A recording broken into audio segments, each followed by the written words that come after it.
Pulsar സുനിക്ക് ജയിലിൽ നിന്ന് phone ചെയ്യുന്നതിന് സിം നൽകിയത് മലപ്പുറം സ്വദേശി ഇമ്രാനായിരുന്നു. കേസിൽ പ്രതിയും സുനിയുടെ സഹതടവുകാരനുമായിരുന്ന വിഷ്ണുവിന്റെ ആവശ്യപ്രകാരമാണ് സിം എത്തിച്ചു നൽകിയത്. വിഷ്ണുവാണ് ജയിലിൽ ഫോൺ എത്തിക്കാൻ സഹായിച്ചത്. ഷൂവിലൊളിപ്പിച്ച് മഹേഷ് വഴിയാണ് ഫോൺ എത്തിച്ചത്. കേസിൽ 7 പ്രതികളാണ് ആദ്യഘട്ടത്തിലുണ്ടായിരുന്നത്.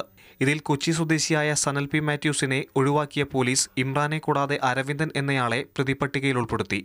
അതിനിടെ ജയിലിൽ നിന്ന് നാദിർഷയെയും അപുണ്യയെയുമാണ് വിളിച്ചതെന്ന് പൾസർ സുനി പോലീസിന് മൊഴി നൽകി. പണം ആവശ്യപ്പെടാനായിരുന്നു ഇതെന്നും മൊഴിയിലുണ്ട്. ഫോൺ വിളി സംബന്ധിച്ച വിശദമായ ചോദ്യം ചെയ്യലിൽ നടിയെ ആക്രമിച്ച സംഭവത്തിലെ ഗൂഢാലോചനയിലേക്ക് വെളിച്ചം വീശുമെന്നാണ് കരുതുന്നത്. ഇതിനിടെ പൾസറിന് ജയിലിൽ നിന്ന് ഫോൺ ചെയ്യാൻ സഹായിച്ച കേസിൽ അറസ്റ്റിലായ വിഷ്ണുവിനെയും വിപിൻലാലിനെയും കോടതിയിൽ ഹാജരാക്കി. ജയിലിനുള്ളിലേക്ക് ചെരുപ്പിനുള്ളിൽ ഫോൺ കടത്തിയത് എങ്ങനെയെന്നതടക്കമുള്ള കാര്യങ്ങൾ ചോദ്യം ചെയ്ത് കണ്ടെത്തേണ്ടതിനാൽ 5 ദിവസത്തെ കസ്റ്റഡിയാണ് പോലീസ് ചോദിച്ചത്. ഇരുവരെയും കോയമ്പത്തൂരിൽ കൊണ്ടുപോയി തെളിവെടുക്കുന്ന കാര്യവും പരിഗണനയിലുണ്ട്.